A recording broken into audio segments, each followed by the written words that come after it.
The year was 1968, and as some of you may know, the country experienced some events that affected the future of the country in a lot of ways.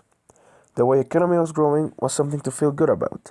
Because of that, the rulers of the country were confident enough to build new stadiums and could afford an event as costly as the Olympics. There was a one-party state, a muscle media and judiciary, and an oppressive security apparatus. It was also 1968, a natural time for Mexico's youth to challenge the regime. It was, after all, the year of global student revolt. All Mexico's demonstrations that summer had an especially dramatic feel because of the imminent arrival of the games.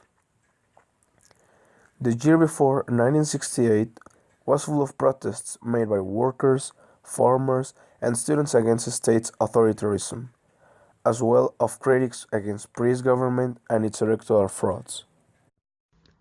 On the afternoon of October 2nd, 1968, a big student manifestation was formed in La Plaza de las Tres Culturas in Tlatelolco. The purpose of this manifestation was to protest about the limited freedom of expression and the authoritarian regime that the government was imposing in Mexico.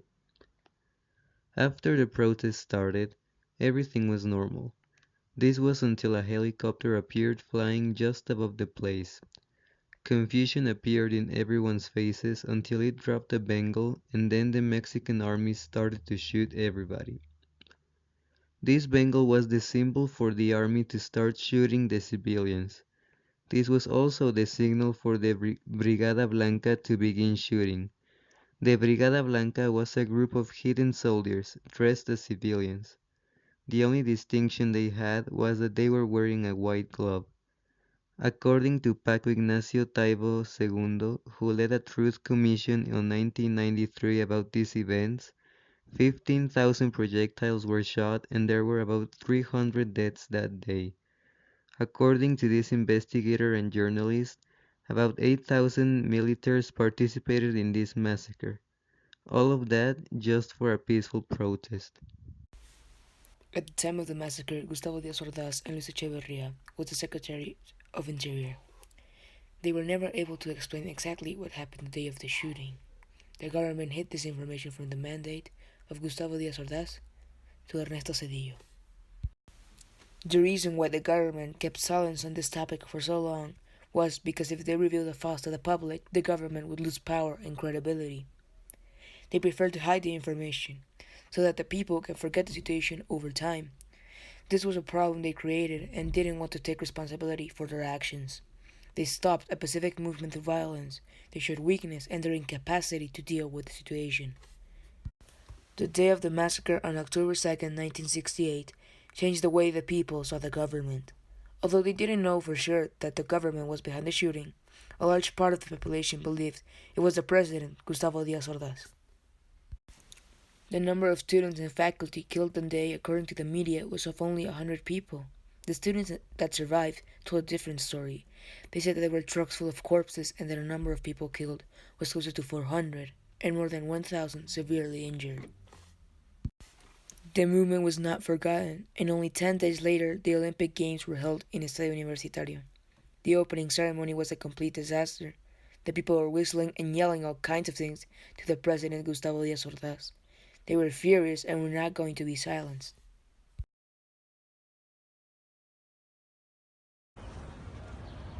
Gente de México, los he reunido aquí el día de hoy porque estamos cansados, todos los aquí presentes, de las opresiones, de la falta de libertades, de que repriman nuestros derechos, de que repriman nuestras voces. ¡Sí! Estudiantes, el día de hoy, encabezados por mí, vamos a manifestarnos en contra de todas las opresiones, de todas las veces que nos han callado. Las cosas van a cambiar en el país. Las cosas cambian a partir de hoy. ¿Quién está conmigo, señores? Entonces, ¿quién está conmigo, señores? Las cosas las vamos a cambiar nosotros. Vamos a pelear por nuestra libertad, por la libre expresión. Nosotros seremos los que cambien este gobierno, los que cambien este país.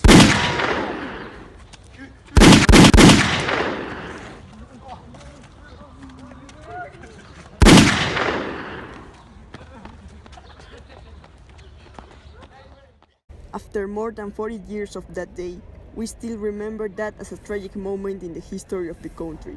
But those deaths meant in a way the fact that nowadays people is technically free to protest and give their opinion. But also, it was probably one of the main events that caused the government to lose credibility. The silence kept about the events of October 2nd, 1968 still generate a lot of polemic, and people nowadays are still not given a concrete explanation of the reasons that caused the government to react the way they did it. And probably they will still remain keeping their secret, at least for a long time more. Today, the events occurred on Tlatelolco are still remembered. On each October the 2nd, people remember the courage that the students showed to have that day, and their desire and determination to get fair freedom of expression, and to break the silence. That day, a group of students made the government understand that Mexicans would not allow government to private them from their rights and freedom. In fact, we would have to thank to these students the fact that nowadays we are free to express our opinions publicly. And although they were not the only ones who protested for this and who rebelled against the government, they are recognized because they were very young, so they also show that also youth is free to express. Surely these students protesting gave government of that time one of the biggest surprises they got, and one of the situations in which they lost control the most. Probably this is why they reacted the way they did.